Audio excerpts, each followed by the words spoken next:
নমস্কার বন্ধুরা, পালমিঠু অফিসিয়াল চ্যানেলে নতুন একটি রেসিপির সাথে আপনাদের সবাইকে স্বাগত। আজকে আমি করব খুব সহজ পদ্ধতিতে ও দারুণ টেস্টি দুধ মালাই। চলুন তাহলে দেখে নিই আমি কিভাবে করি। দুধ মালাইটা করার জন্য প্রথমে আমি 200 গ্রাম মতো ছানা নিয়ে নিয়েছি। তারপর ওর মধ্যে 1 চামচ ময়দা, 1 চামচ আমুল দুধ ও একটুখানি খাবার সোডা দিয়ে ছানাটাকে ভালোভাবে মেখে নেব। তারপর ওর মধ্যে একটু ঘি দিয়ে আবারও ভালোভাবে মেখে নেব।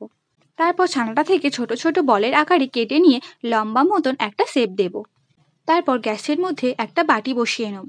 ওর মধ্যে 2 কাপ মতো জল দিয়ে দেবো। জলটা একটু গরম হয়ে গেলে জলের মধ্যে আমি আমুল দুধটা দিয়ে দেবো। এখানে আমুল দুধটা আমি 3 থেকে 4 চামচ মতো দিয়েছি। আপনারা চাইলে গরুর দুধ বা মাদার ডেয়ারি দুটোই ইউজ করতে পারেন। দুধটা একটু ফুটে এলে ওর মধ্যে আমি 3টে থেকে 4টে এলাচ, হাফ কাপ চিনি ও সামান্য ফুড কালার দিয়ে দেবো। তারপর একটু কালারের জন্য ফুড কালার দিয়েছি। আপনাদের কাছে যদি কেশর থাকে আপনারা কেশরও দিতে পারেন। আমার কাছে এখানে ছিল না, তাই আমি দিইনি। তারপর দুধটা একটু নাড়াচাড়া করে নিয়ে ছানার বলগুলোকে আমি দিয়ে দেবো। 3 থেকে 4 মিনিট মতো ফুটিয়ে নেবো। দুধটা যখন ঘন হয়ে আসবে আমি ওর মধ্যে কাজু বাদাম ও আমন্ডের কুচিগুলোকে দিয়ে দেবো।